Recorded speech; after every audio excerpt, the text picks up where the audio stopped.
Good afternoon, everybody. Welcome to the webinar on approaches to managing Australia's radioactive waste. My name is Bruce Wilson, Principal Advisor from the Department of Industry, Innovation and Science. And before we begin, I would just like to, on behalf of the Department and the rest of the panel, acknowledge the traditional owners on whose land we meet, the Gadigal people of the Eora Nation, and pay our respects to the elders past and present.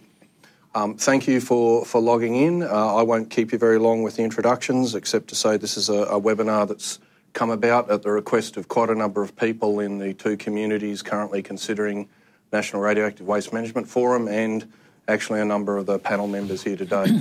So without further ado, I'll hand to Sam Johnson. Thank you very much, Bruce, and thank you everyone for coming along this afternoon, and thank you to the department for the invitation for myself to come along and moderate. I don't know if this is going to be a good thing or a bad thing that I've accepted, but I'm sure we'll have a bit of fun in the process. So welcome to everyone, and of course for those that are viewing on the webinar, a very warm welcome to you as well. I'll just quickly introduce who we actually have here on the panel. So obviously we have Bruce Wilson, Principal Advisor, Department of Industry, Innovation and Science. We also have Dave Sweeney, nuclear-free campaigner with the Australian Conservative Foundation. Conservation, sorry, there you go. we're urging a bit of caution in this process. There's our first debating point, Dave. Here we go, all right, he's fired up already, look at him go. Dr Addy Paterson, the CEO of the Australian Nuclear Science and Technology Organisation, or probably more commonly known as ANSTO. Dr Margaret Beavis, the General Practitioner and immediate past President of the Medical Association for Prevention of War. Dr Geoff Currie, Associate Professor in Medical Radiation Science at Charles Sturt University. We also have Dr Jim Green, National Nuclear Campaigner, Friends of the Earth Australia. So Scott Ludlam, the former Greens Senator from Western Australia.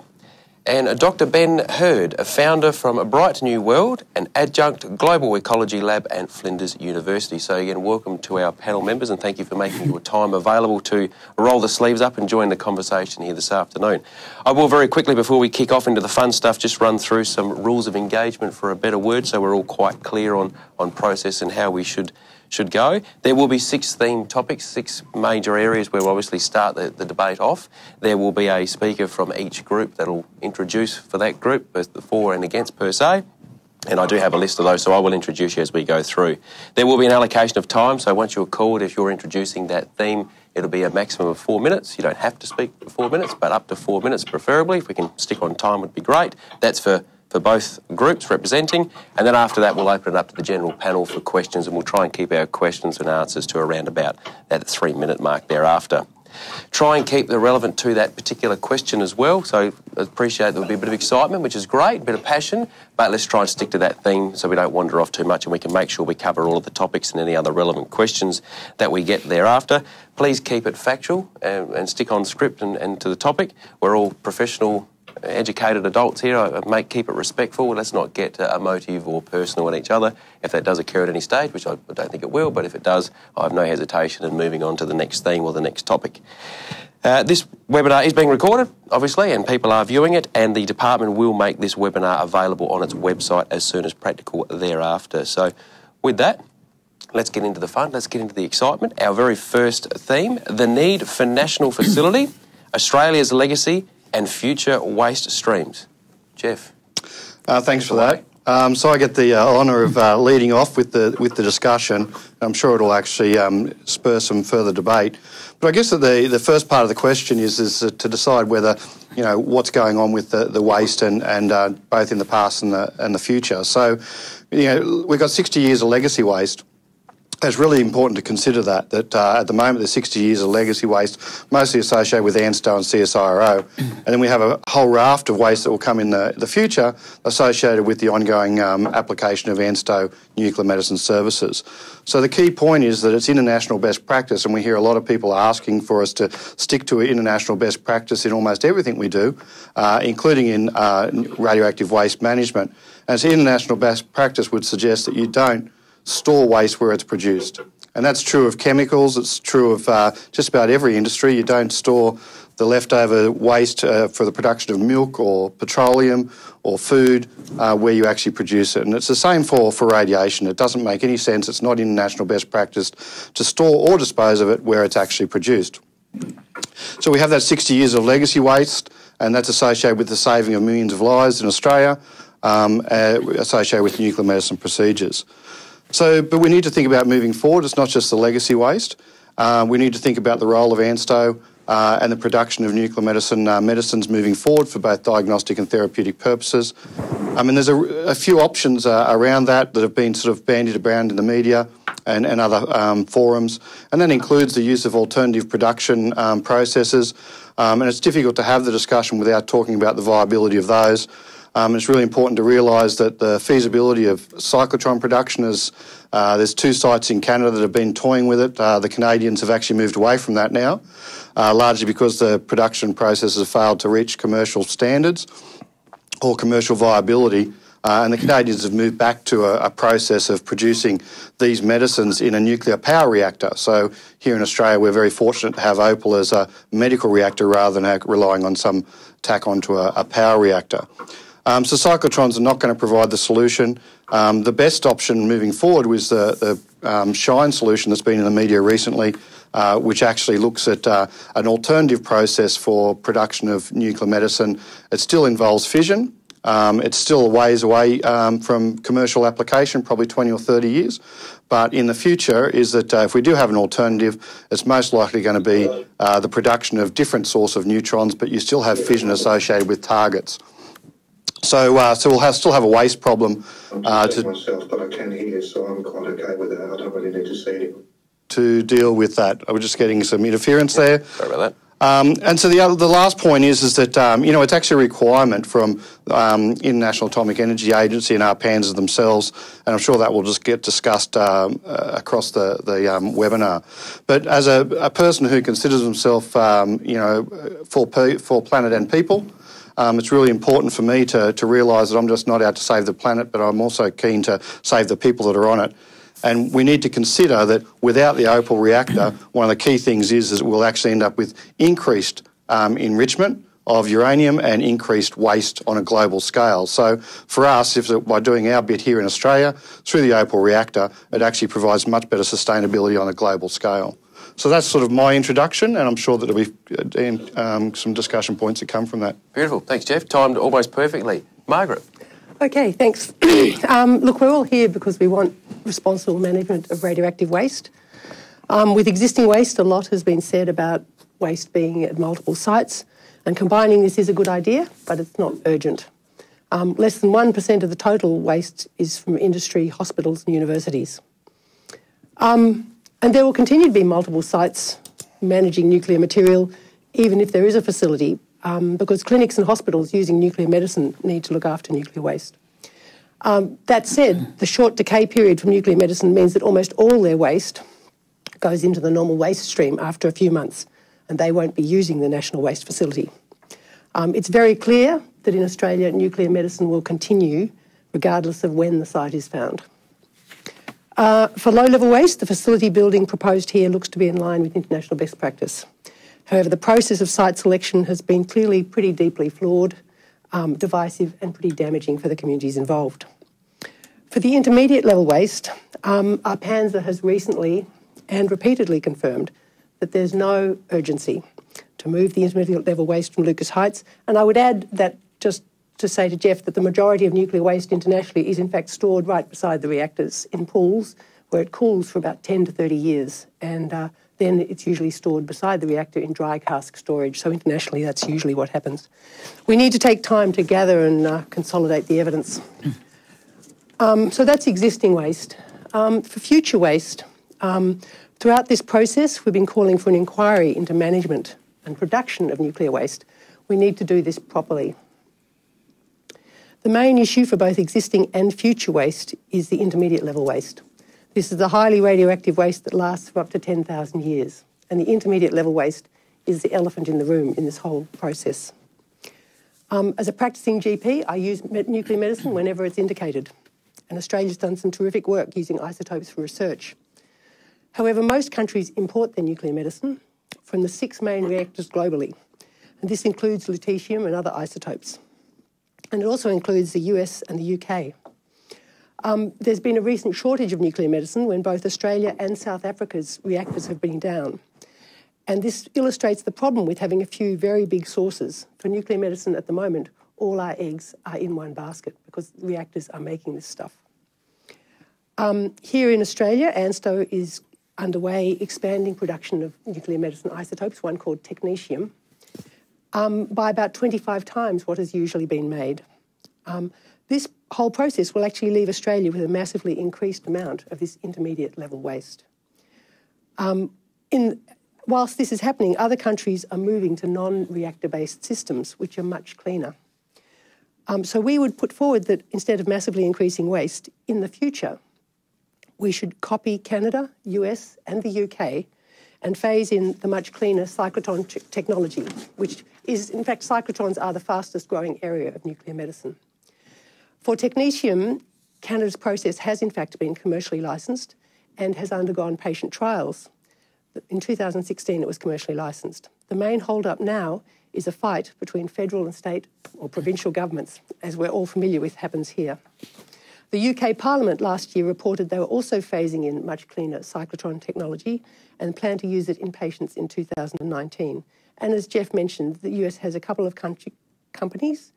In fact, the North Star and the Shine are also both exploring cyclotron technology. ANSTO's massive reactor-based plans for the next 40 years will not only leave with much more intermediate level to waste with, but also much more intermediate level waste, but also cost taxpayers. An OECD Nuclear Energy Agency modelling said that selling these isotopes only gets back 10 to 15% of the true cost once reactor insurance, once reactor decommissioning, and once the true cost of waste disposal is factored in. We are on the 4-minute mark there, Margaret. Okay, I don't want to cut people off. Okay, I'll just conclude. So okay. In conclusion, we'll open it up. International level waste should continue to be held at Lucas Heights until a genuine disposal option is found, and that would meet international best practice. This includes a process that genuinely informs communities rather than pressures them. And finally, nuclear medicine in Australia can and will continue, and it doesn't depend on when a site is chosen. Thank you. Thank you very much. I'll now open it up to the rest of the panel members, if anyone would like to make a contribution towards that theme. Perhaps I can just step in with a couple of corrections. The Opal reactor hasn't been down over the last couple of months. It's the generator plant. Yes, I agree. I think it is useful to think about the waste issue from the point of view of the total intermediate level waste that is around the country, rather than just to limit it to Lucas Heights. Because if we're thinking about the overall waste challenge, we need to answer all of the issues that are attendant to that. And they're very significant holdings that are not ANSTO holdings of nuclear waste.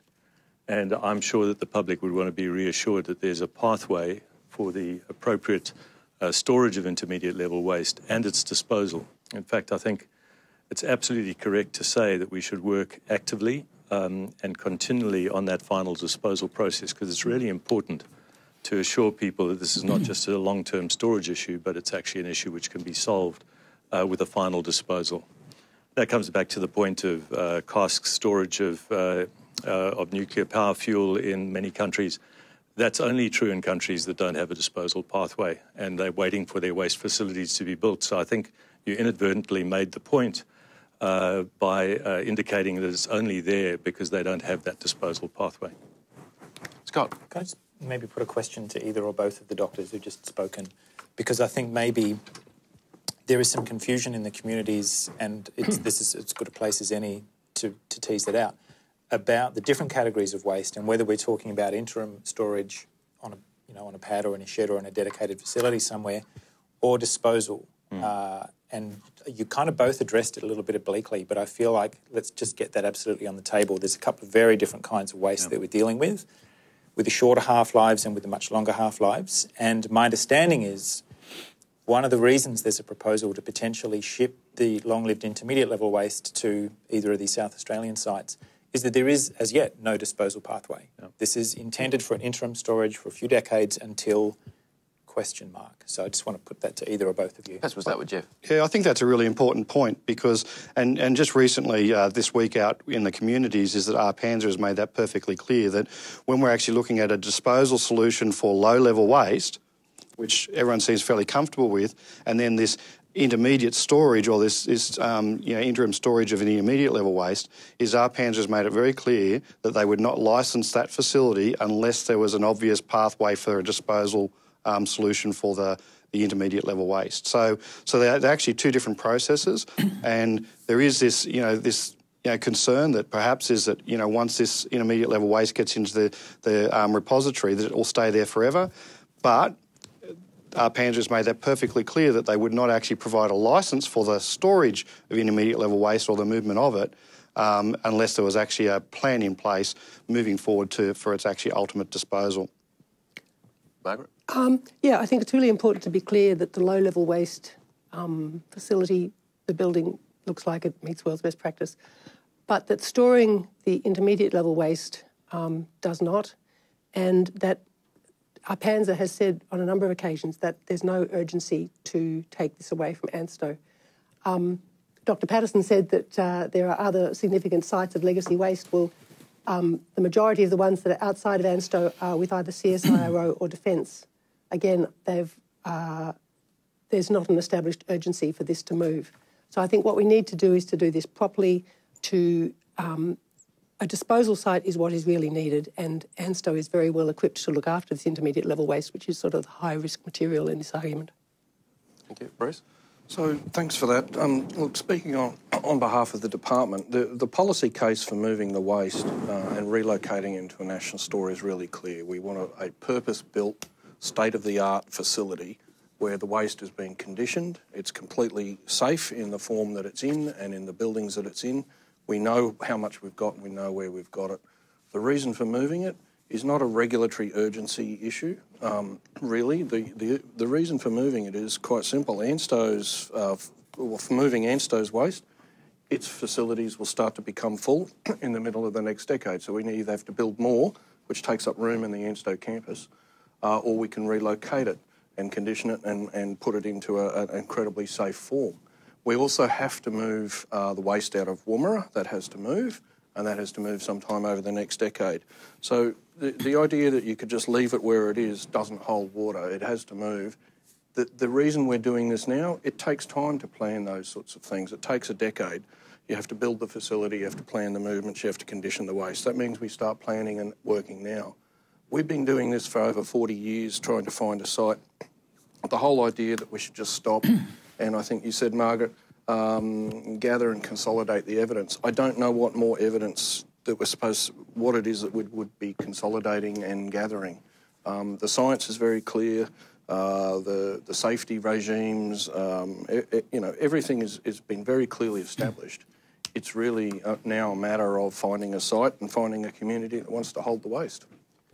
I'll go to Dave, then Ben, and we've probably got a couple of minutes before we need to change the next topic. Yeah, this I think is pivotal to the whole question here. It's the question of the double handling of intermediate level waste, because we've got a material that needs to be isolated for 300 years with low level waste, and we've got a material that needs to be isolated for up to 10,000 years with intermediate level waste. So it's Australia's most serious waste. It's predominantly, overwhelmingly Commonwealth, ANSTO, Department of Defence and CSIRO. And ANSTO is where the bulk of it currently is, and there's a lot of institutional assets and reasons why it makes sense to stay there. Not forever, it can't, either legislatively and a whole range of other constraints, but ANSTO's licence for waste management for intermediate level waste, the stuff that's in those flasks that we see, that is not time limited. ANSTO is an active campus, 1,200 people, security, tenure, the most rapid response capacity and monitoring capacity for radiation incidents in Australia. So it's not a do-nothing option, it's a do something sensible and have an evidence-based approach. We are discussing this and we haven't seen the detailed business case, which considers a range of options. We know that the regulator, ARPANZ, says that they are two distinct processes, will require two distinct licences and have two distinct sets of requirement for how do you manage those waste streams. And we also know ARPANZ, the regulator, says there's no urgency to move the bulk of Australia's waste, the intermediate level waste, from where it currently is, safely, according to ANSTO, according to ARPANZ, at Lucas Heights. So we're not saying do nothing, we're saying take the time, bring all the stuff to the table, don't double handle. In construction, in building, there's the old saying of measure twice, cut once. That's what we're saying in relation to intermediate level waste, and it's an understandable concern given it's taken us over 40 years to get to a point where we haven't selected a site for a low-level facility, disposal facility, that people in regional South Australia would be deeply concerned, and that concern echoed and amplified and shared by others, that they will host stranded waste. So let's work out our pathway before we move it to another place. Ben? Yeah, thank you, Sam. I'm pleased to see that there seems to be pretty good consensus that a low-level national waste facility is, first of all, a requirement, and also that the design of it is appropriate and correct and will be very good. It seems to me, though, that now we're starting to have a policy discussion about national handling of intermediate-level waste, sort of predicated on the future of the way ANSTO is going to operate. And I feel like we need to remember that the communities in question at the moment are being asked a different question, which is, would they like this facility to do this job? And they've been given really good information for that. I'm uncomfortable when it seems that local communities might be getting recruited as proxies into a fight about something that belongs at an expert scientific level. I think they've been given a really good opportunity with really great information, including going to ANSTO, seeing the intermediate level waste, learning, understanding and asking the questions, putting the responsibility by default on local communities to make this sort of decision to say yes or no, to me, doesn't seem appropriate. I think they deserve the opportunity to learn about the opportunity that's been put in front of them and decide what's right for their community. And so far, from what I've seen, I think they've done a really good job of engaging in good faith in that process so they can make that decision in an informed way. Thank you, Ben. Mindful of time, I do need to move to the next theme, but thank you everyone for your participation in the first one. So the second one is current and possible future approaches of the management of radioactive waste in Australia and internationally. If I could ask Scott to lead this and then followed by Addy. All right, good. Thank you. And I suspect we're going to continue on in some of these themes, so I'll try and make sure that this flows on. My background in these issues, I'm not an engineer or a doctor, so my background is as a senator with responsibility for nuclear issues between 2008 and 2017.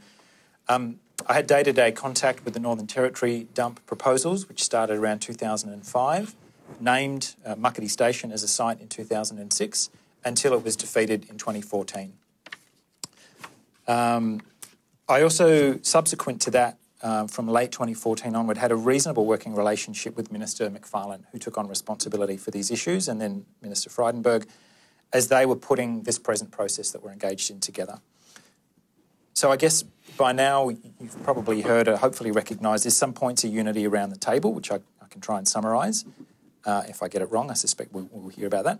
That we all agree that this material exists, there's 60 years of legacy material, and that it does need careful management for very, very long periods of time. That's why we're all participating in this. If I was going to characterise the recent past of these processes, to my mind it breaks down into three phases. You had almost purely technical process that began in around 1992, that ran until 2004, where a bunch of engineering, geotechnical studies were done around the country to show in a very fine-grained way, geologically and hydrologically, a site that ended in a bunch of officials showing up at Billakalina and saying it's going here, and that turned into a disaster. And we all know how that process ended, and that finished up in 2004. Phase 2, between 2005 and 2014, was, I hope we would agree, a disastrous and failed attempt, again, to impose this material coercively at Muckaty Station. Phase 3, which kicked off in late 2014, Minister McFarlane kicks off the present process, which I think most of us have been involved in various ways, for an attempt at a clean break, to give the Minister his due, and an attempt at a voluntary site, which is very, very different with what we've been contending with up until then. Unfortunately, I feel, and I wouldn't have showed up today if I didn't have significant concerns, that we've turned it into this process where the amount of money on the table, the amount of local employment potential is being bid up during a ballot, during a community ballot, which doesn't, to me, feel like a good faith attempt to persuade people of the merits of the plan. More importantly, perhaps, all three of these phases from 92 until the present day start with the same ground assumptions, and it's that I hope we can discuss a bit today. First assumption, we need a large central dump to put everything, to put all these different categories of waste, some for disposal, some for just parking until some unknown future process gets underway. and I think you've already heard before, there's different views around the table as to whether that's a good idea. I would argue strongly that it's not. Secondly, that it has to move, and that the further away from cities we can get the very, very long-lived 10,000-year material, the better.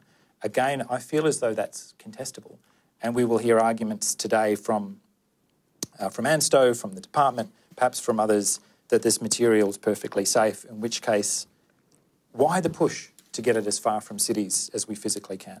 And I think there's strong arguments against both of those assumptions.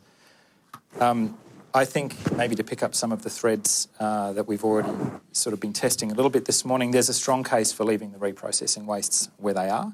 It's a strange interim idea of moving this material out to a site which we agree is not a disposal site before any process has been named for actually disposing of that stuff. I don't know why we wouldn't just keep it where it is for the time being.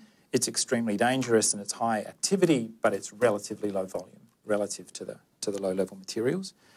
And it feels to me as though a remote dump is out of sight, out of mind.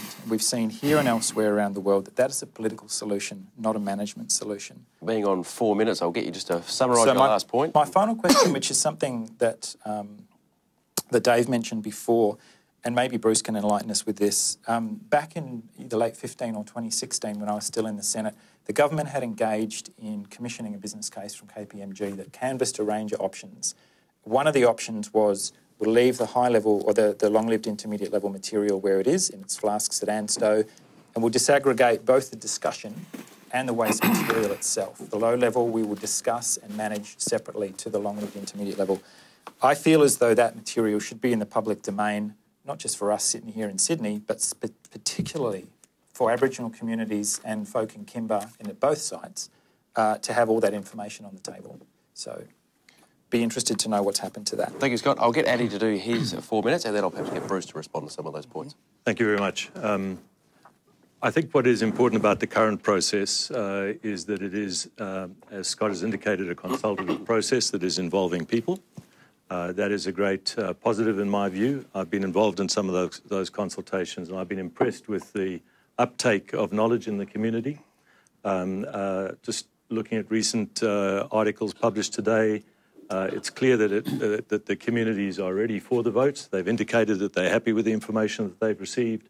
They want to get the voting process going. In fact, they're indicating that if we just keep talking about it, that would get a bit boring for them because they got enough information to proceed to a vote. And I think that's encouraging because it means that the process is working.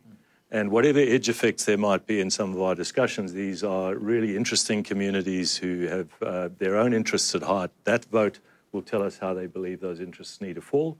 And I'm really encouraged by the quality of the process and the extent of the engagement, the quality of the information that's been supplied, 3 layers of detailed information, question and answer sessions. So is this a good, internationally credible process? Yes, it meets all of the criteria, and I'm really impressed with the role that the department has played. As Scott has indicated, there's been careful political thought. We don't always agree about all of it, but we should agree about most of it. That there's no lack of credibility in this process at any level. It's been really well done.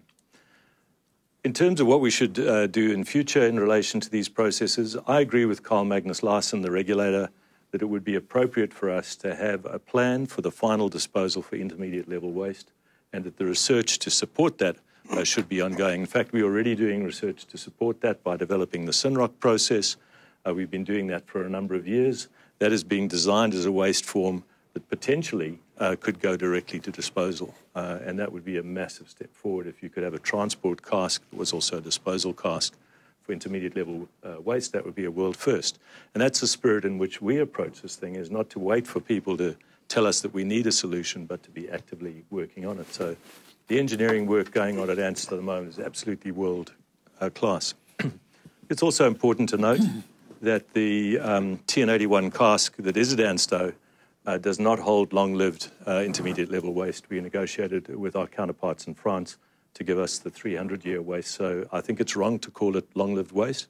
I think it's great credit to the team that negotiated that with our French colleagues.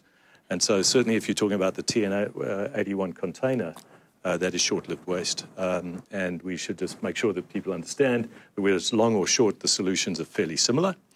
and that it's not dangerous, it's actually safe. That's what the regulator said when he was out with us in Kimber and Hawker, that he's satisfied it's completely safe wherever it finally lands, but he sees no urgency to move it, and that is related to his desire to have this long-term disposal option on the table. ANSTO is as interested as the regulator is in that long-term disposal option. The maturity of that option relative to where the waste is, I think, is an irrelevant question because it'll be safe wherever it is placed. Thank you for that. Bruce, did you want to respond to the comments from before? Yeah, certainly. So I'll just take issue with a couple of points that Scott made. First, the pejorative use of the word dump, and I know we're not going to get agreement on that here today, but it is certainly anything but a dump. This is a highly engineered, well-managed, professionally managed waste facility. It's very different to a dump. The second one, Muckaty wasn't defeated. Muckaty, the Northern Land Council asked Minister McFarlane to withdraw the nomination. He agreed to withdraw it. It was a volunteered nomination by the proponents up in Muckaty, and that debate up there continues today. So by no means was it a flawed process that was defeated and somehow sort of forced on anybody. The $10 million, the sort of Scott's point around the government bidding up the incentive to agree to this. We heard from day one in 2015 when we launched this new process from every single community that they regarded the $10 million that's currently in the Act and the way it was structured as an insufficient reward for a process that could take some time to resolve and come to fruition. The government always intended to review that, and we have spent particularly the last 12 months listening to both communities around what they would like, and this is a response to their request. By no means does it give the community everything they've asked for, I can assure you. In terms of the detailed business case, yes, there was a detailed business case that's underway and will be considered by government. It's an internal matter, really. It's to look at, it's a tool to inform Cabinet when they make a decision around releasing the money to construct the facility. I will say that the decision to co-locate the intermediate level waste came about through a policy discussion held at Cabinet level earlier this year. It was done on a cost-benefit multi-criteria analysis. It wasn't a whim. It's not. Trust me, the government doesn't want to have to go and build things it doesn't have to build. So it has been a well-considered and thought-through process that's based on facts and evidence, and it's based on not just leaving, as we're all focusing on Lucas Heights. It's about dealing with all the waste streams. There may not be large volumes of it elsewhere, but it exists elsewhere. And I find there's an inherent contradiction in some of the positions here that it's perfectly safe at Lucas Heights, so why move it? But moving it is somehow dangerous. Our analysis looked at the waste that's there. It's looked at the waste that's going to be held at the new facility and how it will be held. And in fact, if it was possible to say this, it will be even safer because it will be conditioned and packaged and in a centralised, well-managed facility. It looked at the risks of transport and moving the waste. And I have to say the record everywhere around the world on transport of nuclear waste is exceptionally good. And we know in Australia it's very exceptionally good and well regulated. So when you actually step back from being scared of this stuff and look at the facts, the risks, the costs, all point to the need for a single national store on this material.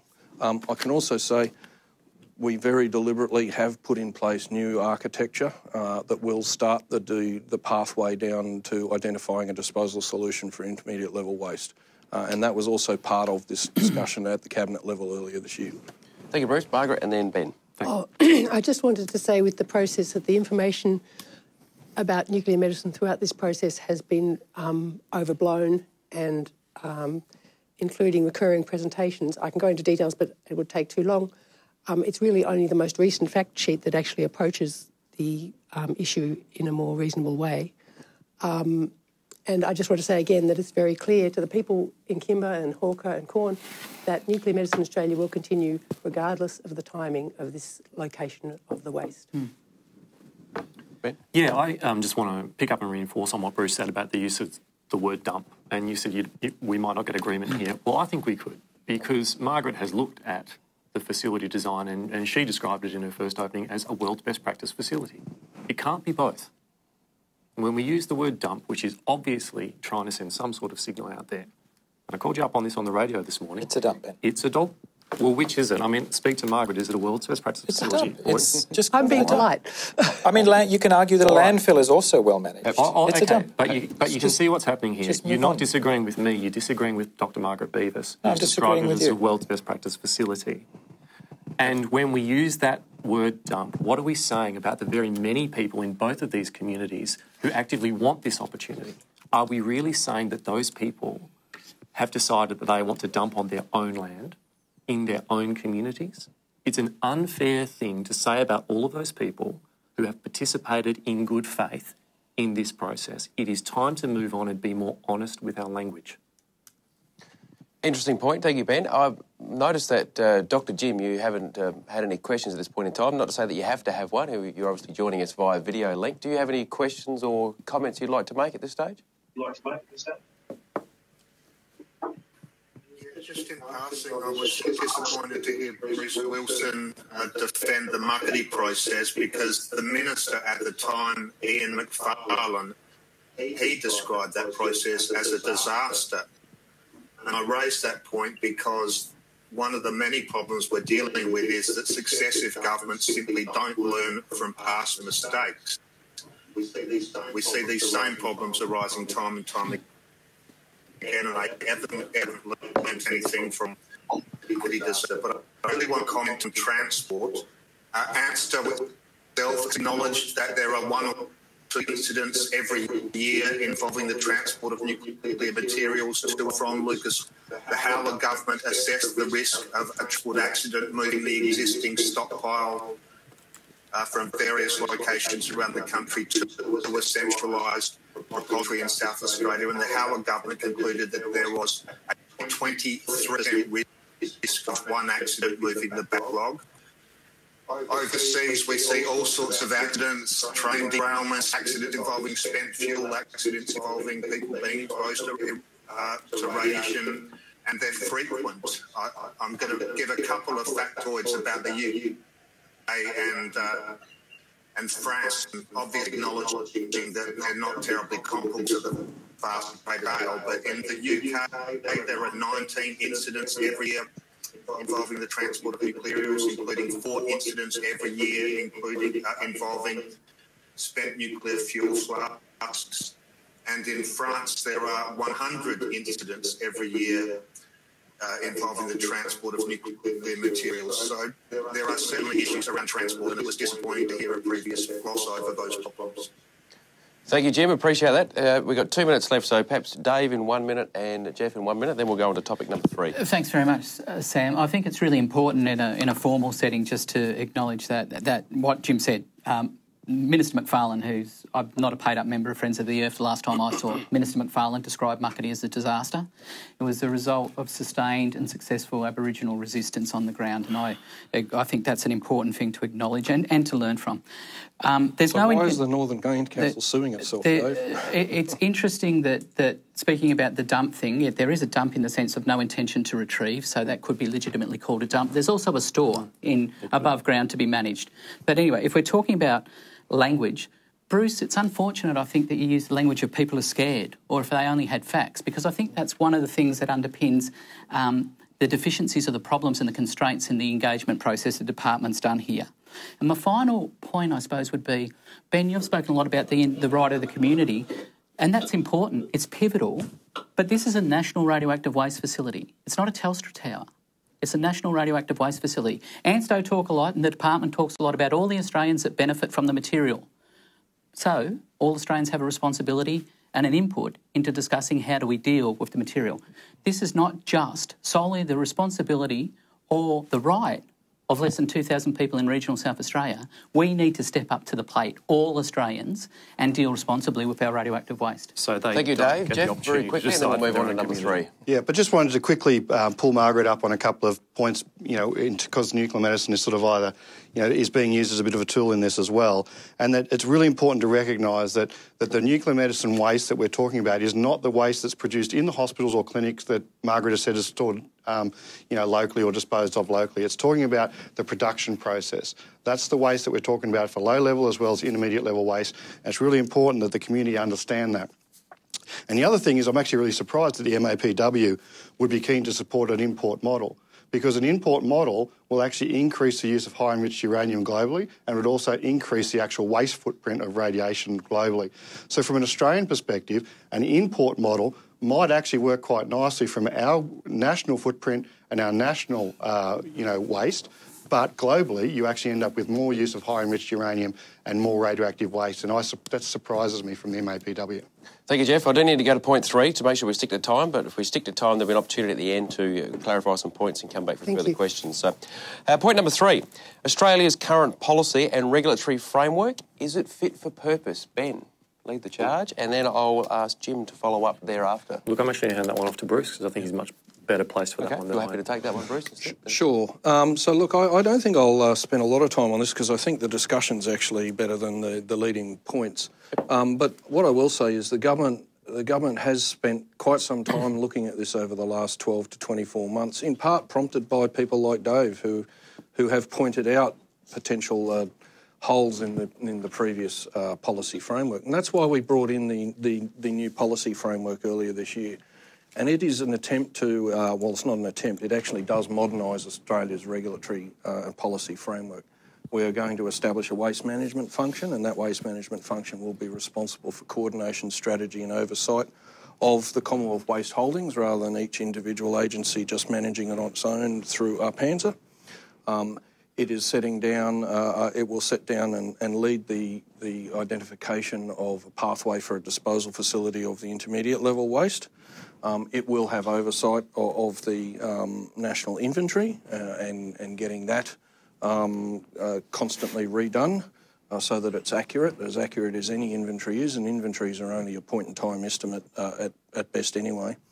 But this framework is bringing Australia into a modernised way. Now, could our framework, our regulatory frameworks and our regulators, etc., operate more efficiently and be streamlined and harmonised within the states? Obviously, Australia, that's a common refrain across all regulatory frameworks in Australia, and the answer is probably yes. But we have in place now a structure that is as good as, in terms of its framework, other countries in the world that we've looked at, such as France, UK, Canada and Spain. Bearing in mind, of course, that Australia doesn't have a lot of radioactive waste in global terms. We're quite a small holder of waste, so we might do things a little differently here for cost efficiency purposes.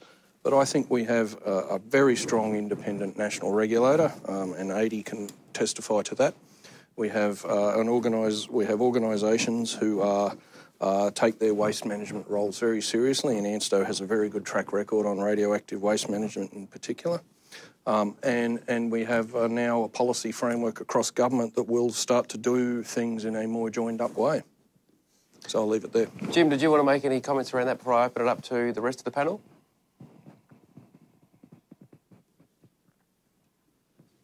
Yeah, I've got quite a few points I want to make about this policy framework, so I'll take my 4 minutes if they're offered to me. The overarching legislation dates the Howard era, 15 years ago, and at the time the Labor Party said that this legislation was extreme, arrogant, draconian, sordid and profoundly shameful. And Labor replaced that legislation, but Labor's version of that legislation retains nearly all of the undemocratic aspects of the previous legislation. Legislation that could accurately be described as extreme, arrogant, draconian, and so on. And the fundamental problem is that the legislation allows the Commonwealth to impose a nuclear waste facility without securing the consent of people with legitimate rights and interests in the land. So local communities and local councils and pastoralists and business owners and state governments are all disadvantaged and disempowered by the legislation, which is called the National Radioactive Waste Management. And this legislation is especially in its dispossession and disempowerment of traditional owners. There's no requirement to secure consent from traditional owners. It curtails the application of the Aboriginal Heritage Protection Act. It overrides the Native Title Act. All of that is shameful. I've heard Bruce Wilson telling a meeting at Hawker, the Radioactive Waste Management Act is well practiced, and I would invite Bruce to react apologise for falsehood, but much more importantly, the Minister, Senator Matt Canavan, needs to amend the legislation and needs to remove each and every one of the undemocratic, offensive aspects of the legislation. The government aims to be running a consent-driven process, and yet the legislation is the exact opposite. It disempowers everyone with rights and interests in the dump sites. And if anyone wants to challenge the accuracy of what I've said about the National Radioactive Waste Management Act, well, that's fine, but I would invite everyone, especially people in the Hawker and Kimber region, to read the legislation. See for yourself how offensive it is. Tell the Minister that you expect him to radically amend and improve the National Radioactive Waste Management Act. Thank you, Jim. I'll open it up. I think, Ben, you've got that look like you're ready to make Ben a doesn't comment. want to go. I've got that look. Dive in. I've made a face, have I? Yeah, okay. The sorts of things Jim's just described there bears absolutely no resemblance to a process that I began participating in 3 years ago, and everything that I've seen of that process up until today. So the idea that people are being stripped of their rights and disempowered seems to be the absolute opposite of what's happening. And Scott raises the idea that benefits seem to be being bidded up, as though in some sense that's a bad thing. That's actually a signal that the process put in place is working, because what you have on the ground is local community consultation committees working with a department to negotiate what would be right for their community if they were to decide to host this facility. It's been 3 years, it's been about 18 years longitudinal consultation in local communities. This actually appears to be modelled on the sort of best practice that was talked about right at the very beginning of the process, where we sat around a table and said, we are going to have a voluntary process. Site nominations will be voluntary. We will try to shortlist on the basis that there's an adequate level of support in the community to then embark on a longer bit of consultation. And after the longer consultation, we will then see again how the community feels, and during that time, we will engage with them to see how we can make this facility work for them. And that appears to be exactly what has happened. Now, if there's offensive sections in legislation, I'm not really sure what that means. I'm not necessarily going to disagree with Jim on that point, even though I don't really know what he means by that. But it certainly bears no resemblance to what I've seen and what I've heard from this process for the whole 3 years that I've been a part of it. Thank you, Ben. I'll go to Dave, Scott, and then perhaps back to Bruce. So it's sort of like benefits as well as beauty that's in the eye of the beholder. Ben sees that as proof that the system is working. I see that you've got a system, or you've got a process which for 2 years has made a set of assumptions about economic and employment benefits, and then shortly after a community ballot is called, these are tripled. That to me is changing the ground rules, and it also shows more a sense of an inducement rather than a conversation. I think there's real understandable concerns about the credibility of some promises and the credibility... Sorry, could I intervene on that? ANSTO produced that document, so I think to suggest that ANSTO in any way is developing an inducement document is incorrect. We were asked by the department to look at the waste management framework, the scope of the activities that would be undertaken. We did that initially for the operator level, which generated the first 15 jobs. And then we were asked to expand it to the full scope, which generates the 45 jobs. That has been publicly available. I haven't heard anybody call it an inducement. The document is very clear. It's publicly available. We recently were in the communities. I think there was strong support for the resilience of the model and the reflection of the model. And so certainly at the community level, maybe not at your level, we didn't have a single question about those 45 jobs other than to explain how they were going to be deployed in the community. Thank you, Adi. Dave, you can finish. Thanks, Colin. It is convenient timing, though, Adi. Let's just say that. A couple of comments about the framework and the regulation and the policy. I agree with Jim about the law. The law is heavy-handed. It does have explicit override provisions of state and territory legislation. It does provide absolute ministerial discretion for siting and for what defines community support, and it does suspend significant environmental and cultural heritage protections through the siting period. So that are heavy-handed aspects of the law. In relation to the regulation, the development of the new radioactive waste framework, it's certainly stepped Australia closer to compliance or consistency with international best practice because it acknowledges a disposal pathway. There's no detail, but there's a commitment to that disposal pathway. So that brings Australia into more consistency with international best practice in a policy sense. But a deeply disturbing thing is when that document references the international conventions and agreements and different treaties and that Australia has to comply with for radioactive waste management, it doesn't reference the Declaration of the Rights of Indigenous Peoples. Now that's really important because there's an explicit requirement for free, prior and informed consent in that document. And I think in the case, and given the particular history and the particular sensitivities around Aboriginal issues and cultural issues, that should be there. And it's a really profound gap that it's not. With our Panzer, I think we are in a position where everyone at this table, I think, there has a high degree of regard or at least recognition of our Panzer's commitments to international best practice. I know from the perspective of myself as one that doesn't want to see this rushed, I welcome the CEO of our Panzer repeatedly and clearly saying that there is no urgency. We can't sit forever, but there's no urgency to rush, and that's a welcome thing. So it's a bit of a mixed bag, our regulation. It could be improved. Thanks, Dave. Just for the balance, I'll go to Bruce and then back to Scott if you still had a comment. So certainly, look, I'll step away from Jim's sort of very emotive language around the Act. The Act is very consistent with how a lot of Acts are written. The Minister is given the Parliament, which passed the Act in a bipartisan way, and that's pretty democratic in our country where Parliament is the highest form of lawmaking. It passed the Act. It set the Minister a goal to build a radioactive waste facility. It has a couple of streams in it. One is they're both voluntary nomination streams, so far from imposing anything on anybody, it is a process where it's based on people coming forward. There's an Indigenous nomination process and a national nomination process. I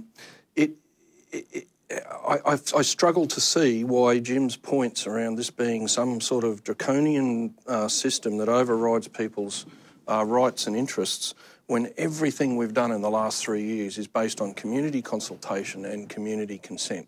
And we are about to hold a ballot in two communities to seek their views on whether or not they support this going forward. It will be supplemented by explicit consultation and representation of the views of the traditional owners. That is, according to the Human Rights Commission, if you read their submission to the Senate inquiry, prior informed consent, they have equal and fair opportunity to represent their views just like everybody else. And we have always recognised those views. And Jim, it doesn't override the Native Title Act and it doesn't override those federal acts.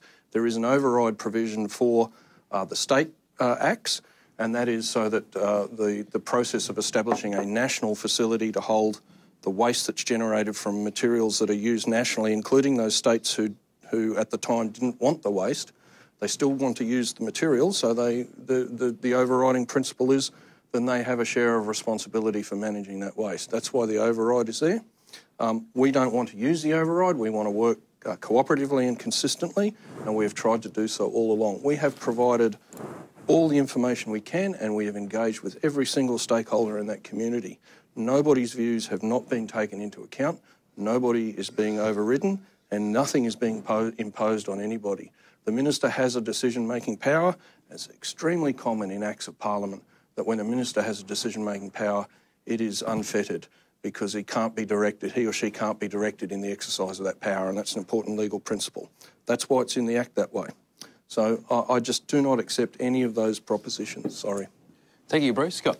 Yeah, look, I'll just be brief because I suspect you want to move on to the next topic, but I feel like you kind of belled the cat there. The Minister's got total discretion. Unless you can tell us today, which would be news to me, what's the definition from the ballot, from these other processes, of local communities broadly supportive? What's the number? What are you looking... I just got a couple of quick things and we can carry on. We'll come back to that one, I'm sure. What is your definition of broadly supportive, and what are you going to do if neither community is broadly supportive? You've got Aboriginal representative bodies at both sides, flat out unambiguously saying no, they do not want this to happen here.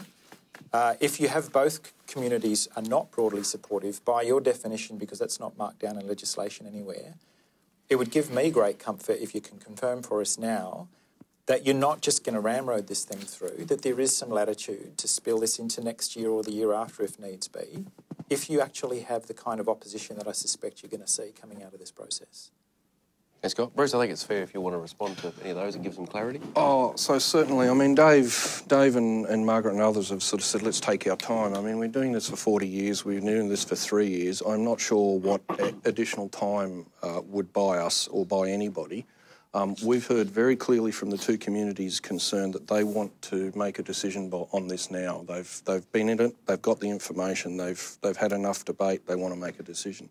In terms of broad community support, no two communities are the same. They're all different. So what the Minister and we have always consistently said is broad community support will be determined by the views of the local community, and that has been measured through survey, but now we're doing ballot. It will be determined by looking at the various stakeholder groups across that community to make sure it's not just one particular section of the community driving an outcome. And we'll look at the voices of the traditional owners. We'll also take submissions from those in the region and broadly across Australia. So everybody gets to have their say. The Minister, yes, has to make a decision and he has to weigh up those factors. Reducing it to a single number would only mean that you're just interested in the local community point of view, all right? That would immediately take out a whole range of other stakeholders, such as traditional owners. And I can tell you that many of the traditional owners in the Adjunct and the Bungalow don't live in those communities, live around it. So, what are you going to do if both communities are strongly opposed? Well, that will be a matter for government. We can either continue on and have a call for more nominations, and we know that there are some areas interested, or the government may choose to consider another process. I can't answer that. That's obviously a matter for the politicians. When Minister Canavan was talking to the people in Kimber, and I talked to him last week about this, he indicated that in terms of the local community views and what would be enough for him to consider it is, a reasonable spread of support across the community. If it came in, close to 50-50, either side of the line, in his view, he would find that hard to take that forward. Beyond that, he then will make an assessment around the various different factors and take that into account. That's what he's paid for as a politician and as a minister to do. He will then be accountable for that to Parliament. He'll be accountable to the local community and he'll be accountable to the broader public. Thank you, Bruce. Margaret, I'll get you to finish off on that. And then I'll just be quite quick. I just think it's worth looking at the history of the jobs. In 2006, for the similar proposal, Senator Trish Costin said in Senate estimates how many jobs would be involved in the Northern Territory, and the answer came back 30 construction jobs and 6 ongoing jobs. In 2010, the department, the Bruce Wilson equivalent, Patrick Devoren, said there would be 6 full-time jobs, and then there might be another couple extra for counter-terrorism if you had radioactive waste of safeguard significance. In other words, if you had the intermediate level waste as well, so that's 8 jobs maybe. It was 15 jobs in June when this whole process kicked off, and it's worth remembering that for the... 15 jobs. Well, 15 jobs. But also remembering that at the low-level waste facility in Western Australia at Mount Walton, there are 0 full-time jobs. So I'll just leave it there. Thank you, Margaret. We will go into point 4. We're mindful of time, so we do need to keep moving through. So point number 4, the National Radioactive Waste Management Facility, design and operation. Jim, if you wanted to make some leading points, and Adi, if you wanted to make some points thereafter. Thank you. Yeah, thanks, Sam. It's an open-ended topic, and I just really want to pick up on one thread about the operation of the facility. And my point is that the facility will not be operating most of the time. And I think of all of the misinformation that the government is providing to people in Hawker and Kimber regions, the cruelest and the most callous is this claim that there will be 45 jobs. I think there will be several dozen jobs for a period of, say, 2 to 3 years while the backlog is being transferred to the facility side and processed and disposed of or stored. There will be several dozen jobs, but beyond that, the volume we're talking about is 50 metres per year. That equates to 1 truckload or cubic metres every 10 weeks. 1 truckload every 10 weeks. I think and reasonably assume it would take 1 week to process a truckload of waste. And then for the other 9 weeks, for 90% of the time, the staff will be doing absolutely nothing. And future governments simply aren't going to pay people who are doing nothing for 90% of the time. It's a waste of millions of dollars every year, and it sets a poor precedent for the government to be paying people nothing. What will happen is that a future government will revert to the plan that has been espoused by every previous government in Australia over the past 20 years. And that is that the facility would be opened once every 3 to 5 years, and waste would be processed and stored or disposed of just once every 3 to 5 years. Bruce Wilson says he can't find the documentation about previous governments saying that. Well, I'm happy to provide it to you, Bruce. That was the plan, and the reason they planned to do it that way is that it was the most efficient and logical and cheapest way of going about it, given that the volume we're talking about is about 50 cubic metres per year. The government says it bases its estimate of 45 jobs on comparable facilities overseas, but those facilities are not comparable. For example, the government mentions a facility in France which is processing 200 times more waste than a facility in Australia would be processing. The government makes a comparison with a facility in Spain, but fails to note that the facility in Spain is processing 50 times more waste than would be applicable in Australia.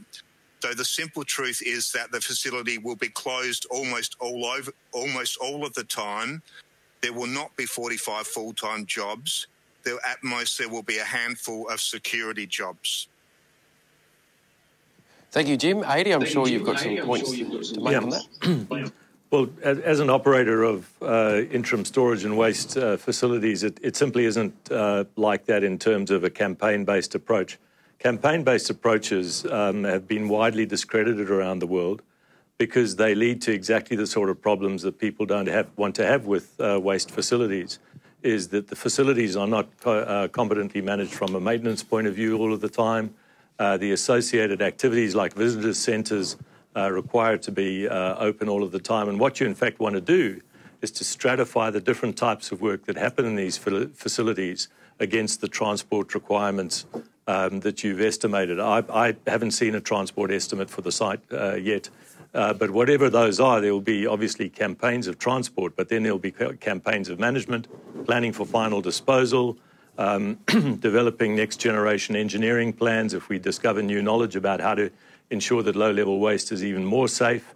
So there's an ongoing learning process in nuclear organisations, a continuous improvement process, if you will, which the best organisations globally do. So I can only agree with you that campaign-based facilities are extremely poor.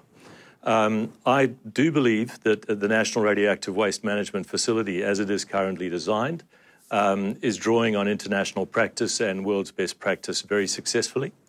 And the great benefit of it is based on ANSTO operational experience and operational experience from the people who are assisting us internationally to put this together. So I think it is important to recognise that this is benchmarked against international practice. Those benchmarks obviously are not identical, but they're not massively dissimilar. And therefore, we can have a reasonable expectation that that will be the environment in which you operate. I personally have a greater vision for the radioactive waste management facility. And that vision includes adapting it into a scientific mission to work with the local communities on the application of nuclear techniques for agriculture, for the environment, and for the better understanding of the place in which it is located. We've already had some excellent discussions and are already talking, for example, with the wheat farmers about how partnerships with universities, partnerships with a facility, and partnerships with ANSTO could lead to a new growth of knowledge around the application of microfertilizers, for example.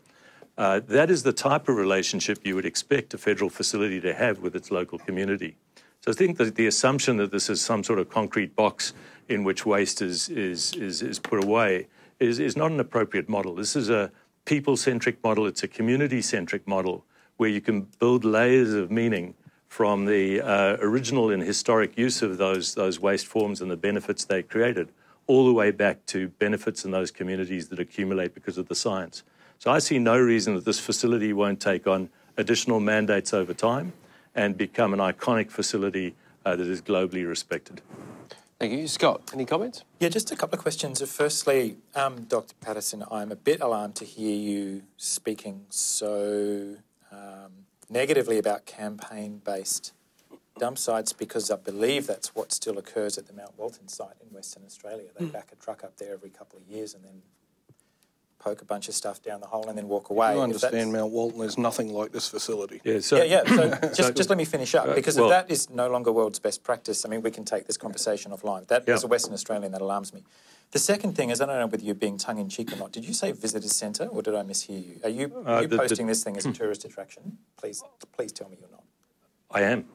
And not only that, that's within the scope of the facility, and it's something that is done with all of the sites around the world. In fact, they do a really cool form of tourism, which is to inform people about the risks and the benefits that accrue to society from the use of the nuclear materials. They inform people about the different timescales and how those timescales are managed for the final disposal and so on. And actually, there are people who go around the world visiting nuclear sites, and included in those nuclear sites are waste management facilities. I'm probably one of those people, but I'm not sure that's quite what you were referring to. Some people like science. Have you? That was a cheap shot. Thanks. Have you modelled the number of tourists that you think are going to come to the waste dump, and how many jobs are dependent on tourism? So the tourism-dependent jobs is the visitor centre, which has currently got a customer-facing staff of 1, and I suspect that will grow over time. My sense is that a well-run facility that is also linked to other waste sites around the world, you might, for example, get some of the people who've toured to see the one in Champagne, see some promotional material for the one in South Australia, and that might attract people to South Australia to spend a visit there, see the amazing environment of South Australia, spend some time in Adelaide. And I think that's why the communities need to be respected for their view that this could be an asset in their community rather than just a financial transaction. I have enormous respect for people in those communities which have huge potential to hollow out, to take proactive steps to build their communities with new and alternative capabilities that are really, really sustainable. So, I don't always think that we should judge tourists. I think tourists have got many motivations for going to places, and if there is a highly specialised nuclear waste storage stream that comes to South Australia, I'm sure they'd accept that. I know that Senator Hanson-Young disagrees with me. Yeah, I'll add my disagreement. No disrespect personally, but it sounds barking mad to assume that you can draw any kind of tourism. There's not a woof coming from me at all. Bruce, I'll get Bruce to make some comments on that. We've actually got some questions that have come through from community members across Australia on the webinar site, so I'll get Bruce to respond to that. So really quickly, in terms of tourism, 16,000 tourists go through Lucas Heights every year. Over 100,000 people in the last, I think, 10 to 15 years have gone through the Spanish facility at El Cabril. The one in the Lakes District is one of the highest visited tourist areas in that Lakes District, particularly when it rains over there, which does a fair bit. They get a lot of people going through those facilities. People are curious, people are interested in science, and they do drop in and see them. And I've got no doubt that if it goes to the community in a rural area, that they will get passers-by and others coming in to have a look at it. They've asked us for a tourist centre and a drop-in centre. So in terms of the jobs, we did an estimate for the initial business case of about 30. That was in 2013. Our initial business case is a first pass assessment. That was based largely on the El Cabril model. It had 15 waste management jobs. When we went out in 2015, communities said, how many jobs? So we were very conservative. We stripped away all the ancillary functions. We just looked at the waste management jobs in that study that would be associated with managing low-level waste, and that was about 15. Now that when the government confirmed that it wanted to co-locate the intermediate level waste, we were able to fully scope the facility out. We added back in a couple of jobs for low-level, intermediate-level waste. There's, I think, 3 to 4 or something in that order. The security, the tourist centre, the admin, community engagement, and it comes up to 45. And I've talked to Carl Magnus Larsen, and his view is that's approximately right. That's what you need to run one of these facilities. Arpansa will not licence a facility that opens every 3 to 5 years. I don't know, Jim and others like to look at back decades-old material and pull out quotes from that. We're living in current times, under current structures and current approaches to waste management. This is going to be an active site. It's going to be a centre of radioactive waste management in Australia. It will offer services to everyone who's got radioactive waste. It's not just a Lucas Heights and a CSIRO servicing facility. This will be an active facility, so we're very confident in that number. Thank you, Bruce. I'll just go to two that have come through from people viewing on the webinar. So the first one I'll actually take more as a comment rather than a question. So this one was, I spoke with Matt Canavan's office, ANSTO and Arpanza in March this year, asking them to direct me to the plan for a permanent underground national facility.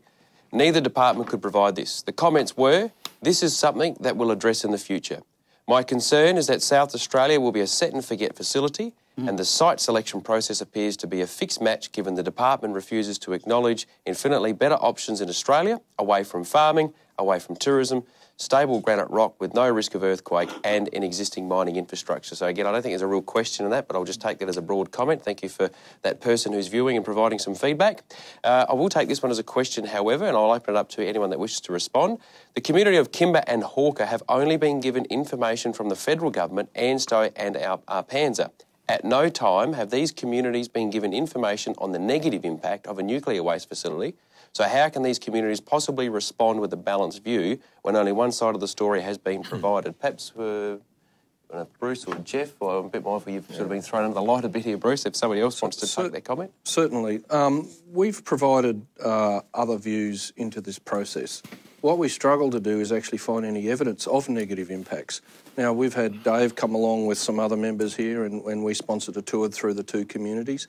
We have consultative committees. Bruce, that can't go unchallenged. You didn't facilitate that. And we have repeatedly requested face-to-face debates, face-to-face debates which have not been taken up. No, on two occasions I've asked that I could come and talk on the same platform. Why are we preventing you from talking to the community? Let's let Bruce answer the question. I've offered to pay for facilities, halls for you guys to turn up. We have consultative committees. We've never refused any request from those committees for independent speakers. We had Dr. Visca Goskin at the Bandayuta one just recently. Some members want things, other members don't. We wait and we sit and we respond to the consultative committee. I've said to the communities, and we're happy to sponsor. Why does the department need to be providing this information, providing views from either side? Right? We don't sponsor people to come in and tell them they should have it, and we don't sponsor people to come in and tell them they shouldn't have it. This is a debate for the community. We're fully supportive of the community having that debate. We provide the facts around our process and the information around our process, and we have responded to the concerns raised to us around some of the impacts that people are afraid about. We have done extensive work looking at the evidence base, and there isn't any. And some people don't like that, but that's just the facts. Thank you, Bruce. Margaret, did you want to respond to any of those comments? Two comments quickly. On a number of occasions, Dave and I have approached the department about having a debate in the communities where people could come and see all of us together. They could ask us questions face to face, and we've never been told that we could do that. And I think the main reason we're having this webinar now is to satisfy, to say that there has been some balance, but for 2 years or more than 2 years there has not been balance. And the second one is, as a GP, and this is through the lens of a GP, this campaign has felt more like a drug company piece of marketing that doesn't address the alternatives. And I'd say that through my lens of GP, but I think that the alternatives have not been examined, and I think people need to be aware of that. Thank you for that. Perhaps, Ben, I'll let you sort of make one comment then. If anyone wants to come back to the original point 4, which is talking about the design and operation, perhaps. Yeah, I just wanted to actually go to the first comment that was more the comment than the question about let's have it on, non-seismic land and here. This seems to come up a lot, particularly in social media or on comments of social media about where there's dissatisfaction with what's happening now, and you'll get comments that sound a lot like that. We've already got federal land, it should go here, let's find a place that's seismic. Now, the thing I find strange about that is it seems to be arguing for exactly the top-down imposed coercive model from the that we have done our best to step away from. Takes you back to 92. Yeah, and it really is a question of, well, what do we want? So if someone points out that this is an agricultural community or this area does have some seismic activity, that's an artefact of the fact that this has been a volunteered process. It's an artefact of the fact that we had to work with the sites that came to us from landholders. And it turns out that Australia is spoiled for choice in terms of being able to find sites that are technically good enough, that can be engineered adequately to create a safe, world's best practice facility. If it's not an answer to say, no, what we need to do is find the most seismically stable place in Australia that happens to be Commonwealth land and build a facility there and that'll solve it. It won't solve it. It'll take it right back to decades of argument that that is some sort of a coercive process. When we go down the sort of process we have now, it is a more social science-based, community consultation-based process, and that is less clear. It has a physical science basis, but social science doesn't offer you clear answers all the time. A single number out of a ballot vote is not going to give you your answer. Any individual number will be arbitrary. It's going to vary from community to community. So unfortunately, it doesn't feel as straightforward as all of that. But the great benefit of that is that we have got to where we have got with a huge amount of engagement. We actually do have engagement now from communities, from community consultative committees, on sites that were volunteered, in communities that appear to be showing an adequate level of support to consider this.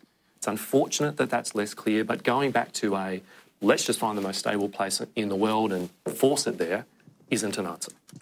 Thank you, Ben. I will come back to the point 4, which we originally started on before we got some great questions from those on the webinar. Thank you for those, which was around the design and operation. Is there any more comments or questions that people want to make on design and operation? I think I could make a couple more comments. The first one is the process that is being used, which is to do some site evaluation ahead of the vote, which was undertaken by the engineering company AECOM, was a really good decision. There is extensive information available in their reports, which are publicly available now, that indicates that all of the sites that are currently available can be enveloped within the design criteria and be candidates going forward. So this is a great positive.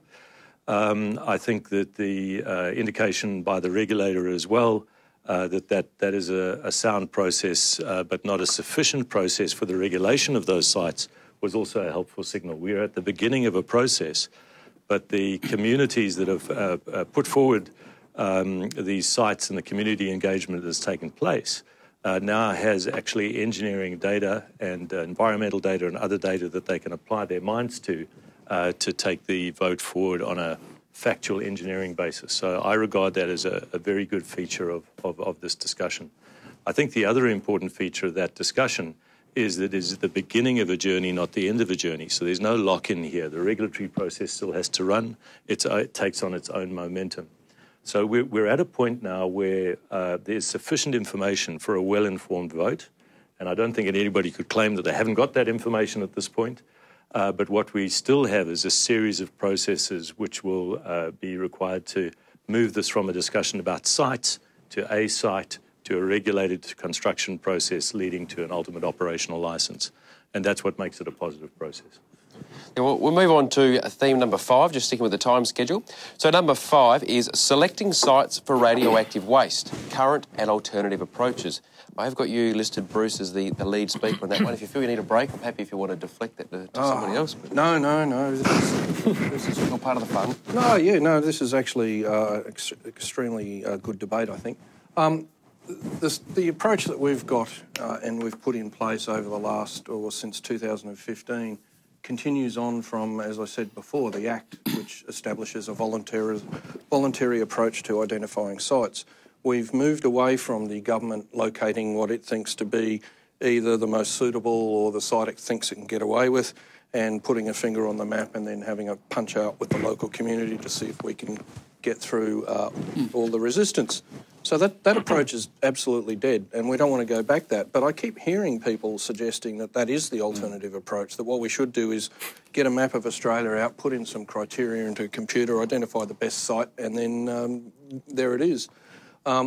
We don't need the best site in Australia. The best site in Australia would be impossible to find on any set of criteria using any map top-based evaluation anyway, because probably around 80% of Australia is suitable for a radioactive waste facility on any engineering criteria. What it comes down to is generally a community acceptance. Do they want it with them? We very deliberately are looking for a site not in the middle of nowhere. Sites in the middle of nowhere do tend to turn into the warehouse type of operations that Jim talks about. Nobody wants a warehouse. That's the worst way to manage waste. We want to put a facility near a community, and most rural and regional communities in Australia are doing it tough. We believe this facility, at no risk to that community, offers great benefits. So we want to put it close to, not in a community. And the current sites we've got are around 20 to 30 kilometres from a township. It can offer that township a great deal. The township, of course, can support the facility. So we've gone about it in a volunteering way. This is consistent with how it's being done around the rest of the world. The rest of the world offers both incentives but also recognition for the service that the towns that are hosting this facility. The $20 million fund that I know some people here regard as little more than a bribe is actually designed to be a recognition that that community is doing the nation of Australia a service by managing everybody's radioactive waste. The waste that everybody gets benefit from, they're taking that on. That deserves, in the government's view, some recognition and reward, and that's what that's about. Our process, could it be better? It obviously always could be better. Could we have had more information earlier on? Most certainly. But our process has been one where we ask for a nomination. Before we take that nomination forward, we go to that community, we ask them permission. Do you want to be part of this process? We don't ask them whether they want the facility. We say, do you want to be part of the process? If there's sufficient support in the community to be part of the process, then we take them into the next stage. And that is where we do the technical assessments. We give them more information. We give them information on the facility, what comes with it. We answer their questions on the risks and concerns that they have.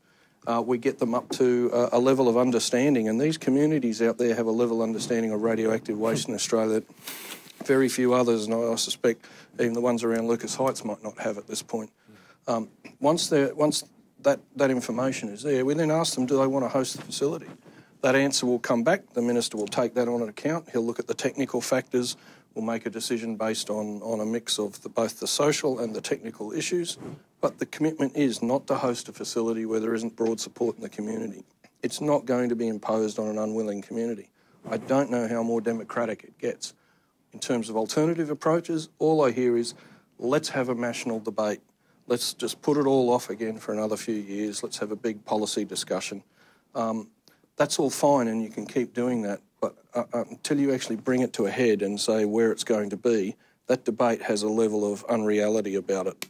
And, you know, I can tell you, debates get sharper once you've actually got a proposition, and that's when they get real. So we're very comfortable and we're very proud of our process. I know a lot of people aren't. Now, I'll just finish. Minister Canavan has acknowledged, and we acknowledge, that this does cause division. It does cause differences of views. You can't build anything, not even a 7-Eleven or a petrol station, and not have differences of views and division. Now, I'm not trivialising it like Dave did with his Telstra Tower parallel. There are sharp differences of view, but people also need to take responsibility for the way they relate to things. We are in the community, we're working with communities, we're happy to provide as much support as those communities need in order to have this debate. But it's a debate they want to have. They've told us that in that first stage pass-through. Otherwise, we wouldn't be there. And this process is really, it's got the community at the centre, and we're very proud of that. Thank you, Bruce. Dave? Thanks, Sam. Views? A quick observation, a quick correction, and then my views. The observation is in relation to nuclear tourism. 80 put a bright future out there for nuclear tourism, but there's people in these regions who are requesting, want to see a nuclear spot with Woomera, and that's not happened. They've not been able to. So I think we need to be clear that sometimes interest is not allowed. People making a decision have wanted to see how waste is stored at Woomera, and they've not been able to. The correction is that we talk a lot about a debate, or there's lots of talk about a debate, but there hasn't been one. Civil society groups have put forward a number of requests that the department sit at the same table as civil society groups, that proponents sit with critics to discuss in the Australian way. Put it on the table, discuss it, kick it around. The department, Bruce, has not taken that up, has actively not taken that up and has deferred that. And we're having this here today and it's good, I welcome it. I'm here and I'm glad to be here and have the opportunity. But we're on the 21st floor. 21st floor of a building in Sydney. We're not on the floor of the town hall in Kimber or Corn or Hawker. We need we can talk about a debate that means you need two sides. And I think it's better. Things are better ventilated and amplified and put out there rather than megaphone or poster pack fact sheet exchanges. In relation to site selection, I really welcome your frankness, Bruce, in how past approaches have been done, where so often it has been Canberra making a decision and trying to just bulldoze through whatever barriers there might be. So I welcome that, because I think it's important when talking about site selection to acknowledge that we're not coming to this is not a clean skin issue. We're coming to this with a lot of history. All parties, all stakeholders are coming with a lot of history. There's been a long history of failed site selection processes in Australia. And that brings with it a bit of scar tissue on all sides. Everyone who's been involved, or everyone whose community's been involved over times, has some recollection or scar tissue, if you like, from that. So I think in that case it is particularly incumbent on the proponent in site selection to really clearly demonstrate need for the activity. And I think the fundamental problem, or a fundamental problem with this current proposal, is that need has not been fundamentally demonstrated. You'd be well aware of the radiological protection principle of justification. Before you take an action involving nuclear material, you show that the net benefit will be more. Now, I don't think that's happened here, because we're dealing with different wastes that have different characteristics, that require different management regimes, and that's been acknowledged by the regulator, who said these are two separate processes and I will require two separate applications and licensing processes. So one of the things here is, in the debate, is to have a discussion around decoupling those waste streams, exploring different management options. One of those things is to table the detailed business case and the consideration that government has got. And I find it disturbing that the only document, we have repeatedly called for an inquiry into all forms of radioactive waste management options so we can come to the table, not the trenches, and discuss the least worst and move forward. Now, the detailed business case is the one time in a formal process where there has been more than co-located regional siting in the whole management process. And it remains, you said it's an internal matter, a matter for Cabinet. Well, let's bring it out of that closet and put it into the public realm and have that debate to discuss and to shape. Because you need to have what it is you're doing and your pathway before you select a site. That includes then things like transport corridor. They inform site selection. So there's a sense of pathway dependency with the department, one-track approach for decades. This has been tweaked, and it's been tweaked in a way that's better, an independent advisory panel, an awareness, although it's flawed and constrained, about the importance of voluntary nomination. But once you do know what you've got, which we still don't know because we haven't had all the information on the table, then site selection requires basically the 4 T's. It takes time, trust, transparency and talk. And those things they've not been adequately reflected in the current process. We've got a 10,000-year waste that the regulator says is not urgent, the bulk to move from where it is. The Minister wants to make a decision in October. We've got talk, which has not been fully inclusive, or perhaps more importantly, reflective. You know, to still call critics scared or uninformed is not reflective talk. I never called anyone uninformed, Dave. I must say, I'm loving your passion, Dave, but I might have to get you to come to the last couple of points. Okay. To go to Geoff and just sort of... Okay, absolutely. So I think if you look at this, there is a particularly high threshold here. This is unique. It is a high interest. It is long-lasting. It is a purpose-built national radioactive waste facility. It demands the highest levels of scrutiny, rigour, attention, information. And this process hasn't been based on that or delivered that to date. I welcome the fact, Bruce, that you say nobody wants a warehouse, but government has 2 approaches and 2 modes. It has crisis, which we're in now, decision by October, and back burner. And so we're concerned about the idea of stranded waste in regional South Australia, where there's less institutional assets than where the waste currently is. Thank you. Geoff? Yeah, I just wanted to make a couple of quick points, and one of them is I'm a little bit surprised. I was part of the independent advisory panel, as was Ben, and Dave contributed significantly to the independent advisory panel in defining some of the criteria for selection and the discussion that happened there. And I'm actually quite proud of being part of that panel, because I think the discussion was really productive. It was a process that I think had a great deal of validity and integrity. So, and I think that we've come to the other side of that, and there has been some criticism of that I've been a little bit surprised about. I also sort of dispute some of the debate stuff, and I agree with Bruce that it's not necessarily always the requirement of one person to bring all parties together.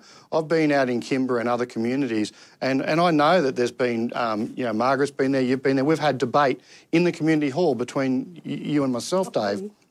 Not with you, Margaret, but I've been there, and Dave and I have debated in the town hall, in front of the community, 150 people there. I asked you a question, Geoff. So and there's some discussion You around weren't, that. you weren't on the panel, you were on the also floor? had a radio show the next day. But, That was the ABC, not the Department of Industry. It's also not the same as being in the Let's same let Geoff forum. perhaps finish his point then. Yeah, but I mean, those processes are there, and it actually goes both ways, and I think the community has heard from both sides of the debate, and the independent side of the debate, because there's a whole bunch of people like me who are providing independent advice based on what we know, not on what other people think. And the last thing is about the need is that I think that I've got a whole bunch of documentation here from ARPANSA, and it was great that ARPANSA said there's no need for any urgency, there's no urgency in it, but I think that we're taking that and actually saying, OK, well, there's no urgency from ARPANSA, so it means we don't have to do it. And that's not what ARPANSA are saying. They're saying that it's really important that the process has started, the process is underway, and it needs to be completed. And the ARPANSA regulations require that process to be underway. We can't just stall it because they use the word non-urgent. Margaret? I think it's fundamentally important that we do this properly, and I think the process so far with regard to both these facilities, low-level and intermediate-level waste, the process has not been good enough for the communities, and I think certainly that the intermediate-level waste proposal is not good enough either. Well, the communities will be the people who are in the best position to know by now. I've heard very clearly from those communities they don't want a bunch of East Coast people coming in and telling them what's right for them. That's Scott? Yeah. I guess the 2 points I want to make along these lines. One are that we've got, 9 white fellas hundreds of kilometres from the sharp end of this debate, sitting around a table, eight plus one, white people, I beg your pardon, Margie, and that's a very, basically sitting here talking about a legacy site that may impact traditional country for a minimum of 300 years, but potentially outwards of several thousand years. And I just feel as though at all times we've got to realise that we're not talking about our land, we're talking about other people's country, and those communities could be politely described as divided at best. And that, I feel like, has to be a foundational part of this discussion. The other is, unless things have moved on significantly since I've been involved in this stuff day to day, the government is sitting on a KPMG business case that identified co-location wasn't necessarily essential, that you could conceivably leave the long-lived intermediate level material at Lucas Heights where it is, not as a nuts option, not as a do-nothing delay, an important decision option, as a viable management option. Keep it close to the source of expertise, keep it where it's secure at the moment. And I find it a bit confounding that material is being withheld from the debate. I'd ask you, if it hasn't already happened, Bruce, put that material on the table before the ballot rather than after. Because if the government's if there's a serious conversation either being had or yet to be had about leaving the long-lived material where it is pending that final disposal discussion, surely the people in South Australia need to hear that before they vote so that they know what kind of facility we're discussing here. Oh, they have been told that. They've been told that from day one, the potential for co-location. The co-location is a policy decision, OK? It is a policy decision to co-locate the waste. It's not being driven by the regulator. It's being driven by what's best practice and what the government considers to be the most sensible, cost-efficient option. We have to move waste from Woomera. So there will have to be some intermediate store at this facility. This is not a option not to have it, some intermediate. Perhaps I can just comment on the licence issue as well. I think much is being made of the fact that there are 2 licences. The Lucas Heights site has got 20 licences. We've got source licences, we've got a number of waste licences, we've got possess and control licences, we've got operating licences, we've got nuclear facility licences. That's the nature of the licences. To say that because there are 2 licences, it's not a rational case to co-locate it, it's just the regulator clarifying that there will be at least 2 licences. I think that's useful for people to know.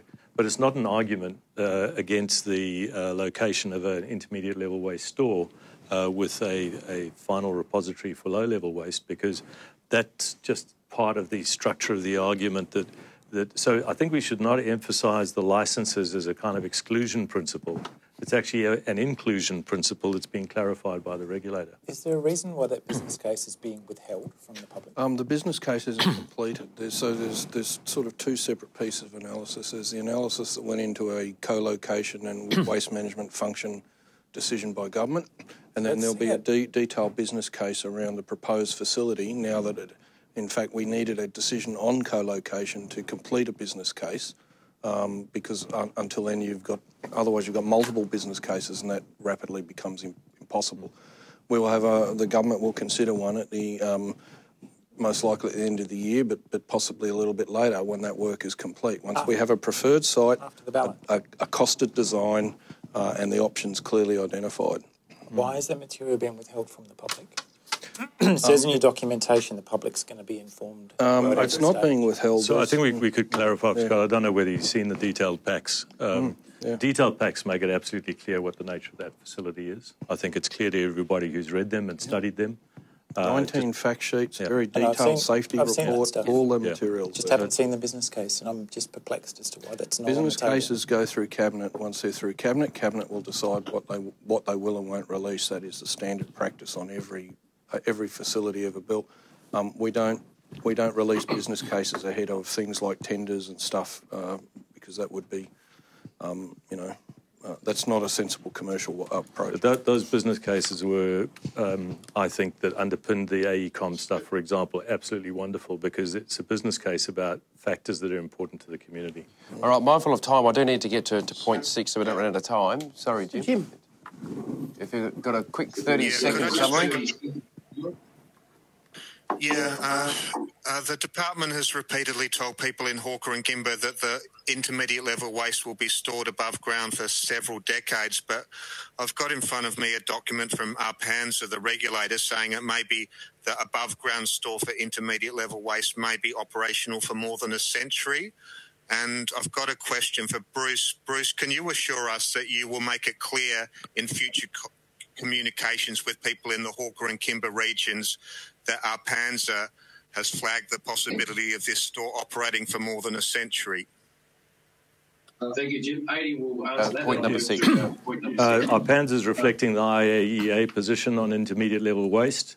The documentation is reflecting what I understand to be the intentions of government.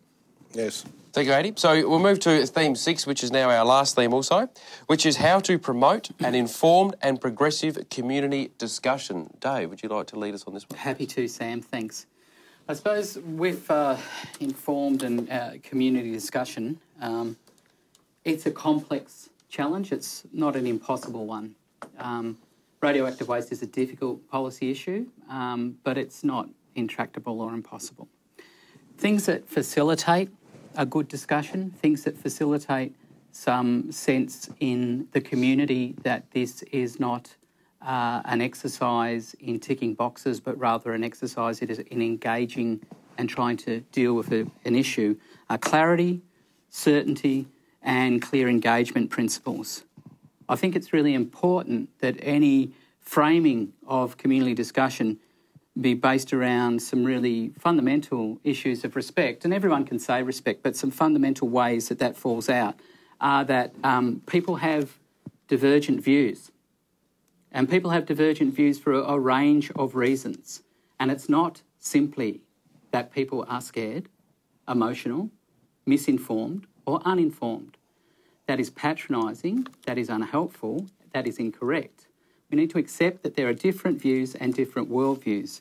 We need to accept, in framing community discussion and in providing the preconditions that make effective community discussion possible, a recognition that no means no, that it doesn't mean not yet.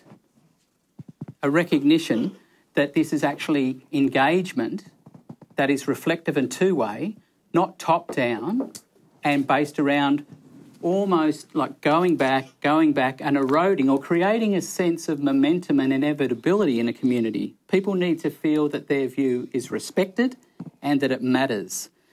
It's really important that there be clarity and certainty around some of the basic framing. I think it might be helpful to have some sort of, like we have had for this discussion, some agreement principles or protocols around some basic framing, like, the discussion around nuclear medicine. is very important, but it's not germane to the discussion about how do we manage waste. And yet it has been used time and time again, putting people who are not supportive of the government's proposal by default into a position as if they're not supportive of allowing Australians to have access to nuclear medicine. And that is absolutely not the case. It's important that we have clarity and detail on what's proposed, and I think we've just seen the discussion with the detailed business case is an example of that. It's important that we have inclusive processes, and I think there's some aspects that we can learn from the recent South Australian experience with the proposed international radioactive waste facility. A very different proposal, a very different waste, but that citizens' jury proposal and some of those processes may have some real applicability and value in thinking forward for Australian domestic national radioactive waste positioning and discussion. I think it's really important to recognise there's a power imbalance between the proponent and between the affected communities and many other stakeholders. In some places internationally, there are blind trusts or sort of third-party funding options to enable a local community to engage another independent expert to critique, challenge, test some of the proponents' assumptions and processes. And that might be something, exploring that firewall funding option to give communities capacity, because when you in a local community, or you're an Aboriginal traditional owner, or you're on a header for 12 hours a day, it's hard to go up against the detailed machinery of the state. I think an informed decision and discussion and community dialogue is also predicated on a process that's based on informed consent and the recognition, explicit and reinforced and realised, of free, prior and informed consent. And it concerns me that that's not explicit in the new radioactive waste management framework, the new policy review. I suppose it is, if you can't say no, then you've never really said yes. If I could get you to perhaps summarise there, Dave, and then I'll get Ben to perhaps do a follow-up. Indeed, I will. Thanks, Sam. And I'd say we need to learn from the past here. We need to learn from overseas. We look for points of commonality and not points of differentiation. And that commonality must be that we have a shared responsibility to advance the most responsible way to manage Australia's radioactive waste. Thank you, Dave. Ben, informed progressive community discussion. Yeah, thanks. There's a lot of evidence base for how you go about doing that, and there are certain things you can check off as having done that are more likely to lead to that sort of a process. And I'll go through what some of those are. First of all, and something that was very important in this process, is to make it a voluntary process. And to have it open to say no really opens up a lot of free space where people don't feel pressured. And then you can get a much more productive discussion. So people could volunteer sites into this process and spend some time learning first before that ever needed to become public. That was really helpful for people to have a level of comfort. So they had enough confidentiality, but then it was open up to the community for more discussion, with the understanding that then it could be withdrawn at any time and still can. So that's extremely helpful because people feel a lot less pressured. And so that's one good way to go. We need to get the scale of these sorts of discussions right. It can neither be too big or too small. If you were to just ask the landowner and say that, well, they can, it's their land, they can decide, that won't work. If you try to invite the entire state of 1.6 million people, 1.5 and 3/4 of whom will be quite disinterested, then that's impossible. You can't resource that properly to have a properly informed discussion. So I think the scale has been set quite well in this case, because, as Bruce has alluded, you can go up here and find two very informed communities. They may still be disagreeing on what they want, but all of those involved are now quite well informed. That's really, really good. Timeframes, not too long and not too little. People eventually will get fatigued of the process, and that's probably where we're sort of arriving now, which is that after 18 months, people feel like there's not a heck of a lot more that they would need to make a decision, depending on, and they probably feel confident that they know what they want to do by now. And so sort of 18 months of longitudinal consultation has been good. Having a maintained and consistent presence is very important. So having had a shop front, storefronts in the community that are available to people on their time and their terms is extremely important and extremely useful. And then having that genuine aspect of engagement evidence through things like community consultative committees, economic committees, so that the communities themselves are the ones who are getting to set and define what they see and understand as beneficial for them. So it's not like bringing a Santa sack and saying, here you go, here are all these nice things. No, they know their community, they know what they need, and it's an excellent demonstration of trust that we can listen to those consultative committees, respond to their requests. I'm speaking as we, I'm not of the department, I'm reflecting what the department appears to have delivered, which I think is good, in a way that demonstrates that the facility might go ahead in this location or it might not, but they're already seeing that a government department is engaging in a fair income sort of a way with the community and delivering on what they say that they deliver. And one final point that I'd make in these sorts of discussions that are quite heated is there's a term that's coming up these days called steel manning. And it's the opposite of straw manning. A straw man is where you put up a nonsense argument of someone else's position only to tear it down.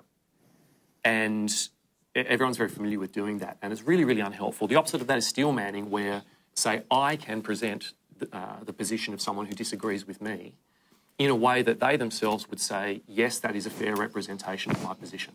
I think you've represented me in my position fairly, even though it's not my position. And so I think when experts and experienced people and people who've been involved in topics for a very, very long time can do that for other people, then the people watching understand that the experts at least are listening to each other and are not trying to misrepresent each other. They are trying to represent each other accurately. And that's something that's come out it's much more popular in social science these days. It's a bit of a new concept, but we're starting to see it more and more in complex debates around the world. This question of steel manning. Person X, can you please represent person B? And we'll let person B make sure you've got it correct. That might be something that's coming into best practice more and more. I think we could use more of that in Australia.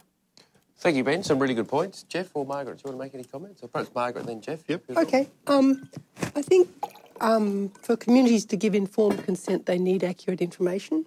And certainly the medical stuff I've seen has been not. It's at times been distorted and incorrect. I think it's interesting that there have been tours offered of ANSTO, but not tours offered of WUMA.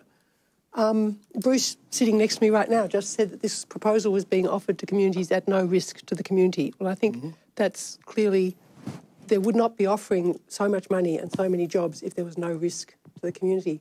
And another Bruce, I have this second-hand because I was not at this facility, but they didn't know whether it was you, Bruce, or another Bruce. I believe there's a second Bruce being involved on the ground. Yeah, many Bruces. But one of the Bruces said at a presentation that categorically this site will not leak. Well, how anyone can say categorically that a site will not leak? It will not leak. Okay. I've said it. Okay, well, I rest my case. There's no liquids at the site. There's no liquids. Water can permeate through concrete, and then it goes through the solids, and then it goes into the water table. I'm sorry, leaks happen, concrete ages, we can and it demonstrate splits. why that's not a real risk. Well, I rest my case. Geoff?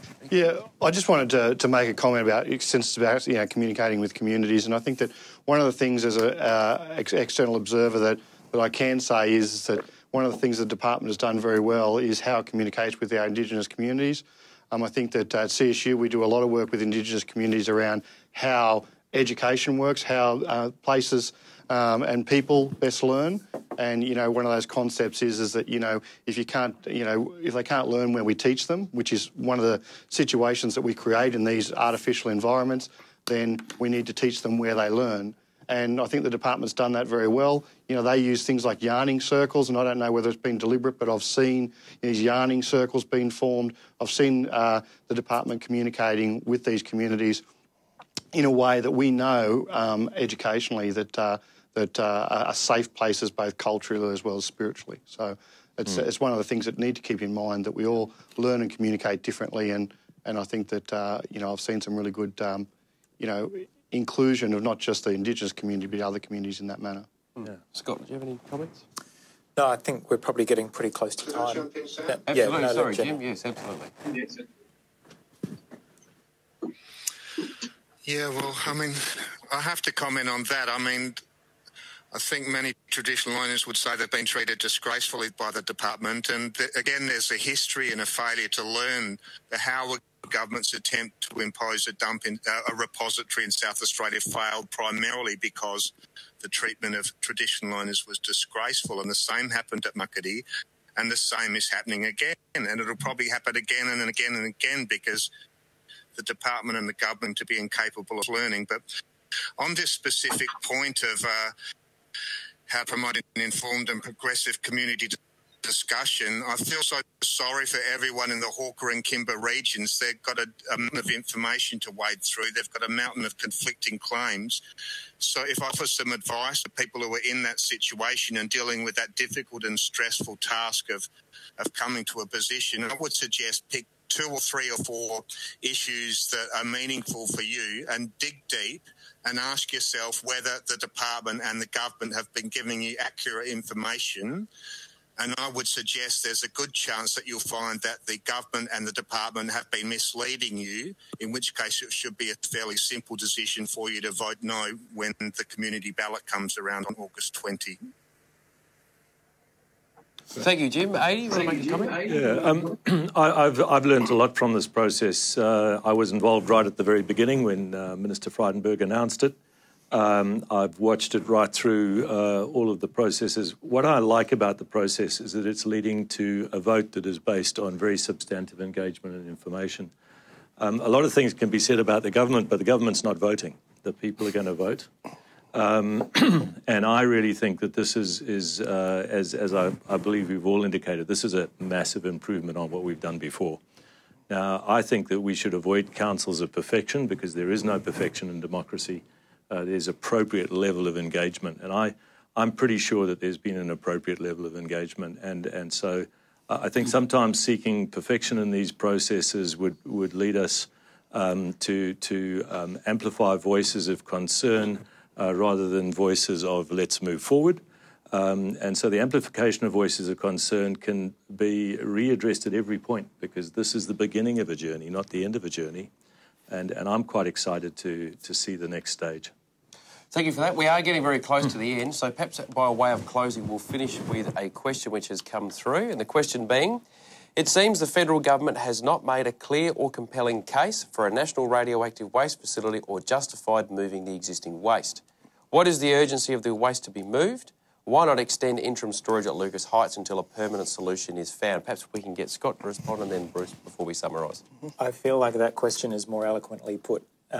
What I expressed and what several of us have been trying to express all the way through this debate. There are strong arguments. I would love that the public had the benefit of the information that the government is sitting on to disaggregating and treating the debate and the licensing around the low-level material in a very, very different way, both procedurally and technically, to the way that we deal with material that will still be dangerous in 10,000 years. And yes, this is a long journey. This is the longest journey of all, and it's incumbent on us to not bugger it up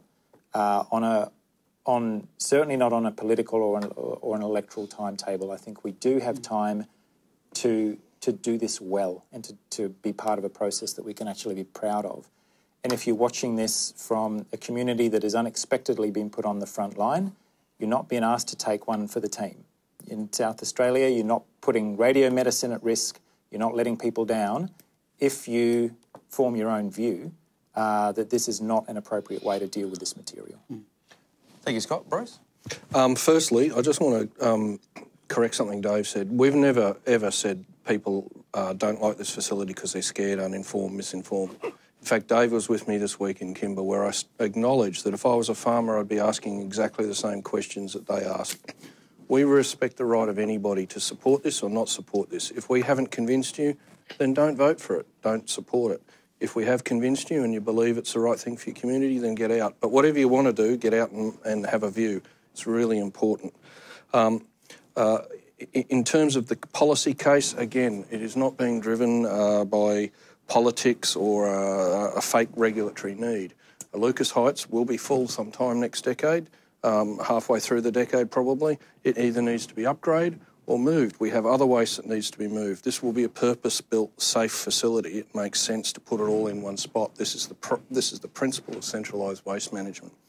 We've been very clear about the risks. We've been very clear about the benefits. We've been very clear about how the facility will work, both the intermediate part of it and the low-level part of it. We have put in place what I would regard as the most democratic, community-centric process that the federal government has ever run. I'm not aware of anything like this at the federal government level. So we're very proud of it. We think it does put the community at the centre. I do think, I agree with Margaret, people need to be accountable for the information they provide. We have never said, if you don't support this facility, you'll lose access to nuclear medicine. And I am quite sick of being verbaled on that. What we have said is that at some point, if we don't find a solution to the waste, then the reactor at Lucas Heights becomes more problematic. That means we move to an import model, and we've seen what that generates just recently, the risks associated with that. That's what we've said. If we don't get a site here, nuclear medicine will roll on in Australia. I'm completely in agreement with that, and we have always said that. And we have always said it's the waste from the production of nuclear medicine, not the medicines. So, you know, let's be accountable and let's live in the present. This constant thing, and particularly Jim, of going back 10 years and quoting from a document that's no longer relevant, doesn't promote an informed debate, it promotes a confused debate. We have a modern system, a modern approach, and you know, world's best practice is evolving. That's where we are. I just wish others in the debate would catch up to us. Thank you, Bruce. I am mindful of time. It is about to roll over to 3, so I'm sure we would all love to sit here and keep going and probably debate it a lot further. But I certainly thank everyone for your participation today, and I also thank the way in which you've all conducted yourselves, all very respectfully and professionally as well amongst each other. And for those that have joined us with the webinar, again, I thank you for taking the time and participating in the debate, what we've also had here today as well. I'm sure it will continue in one form or another as it moves forward. But let's make sure that we keep the facts on the table and keep our integrity and professionalism also at the front as well. So thank you all for participating. Thank you for those that have joined on the webinar. As I mentioned at the beginning, it will be uploaded on the department's website in due course. As soon as they can make it available, that will go up. And I'm sure you'll be advised accordingly. So thank you all and enjoy your afternoon. Thanks, Sam. Sam. Thank you, Sam.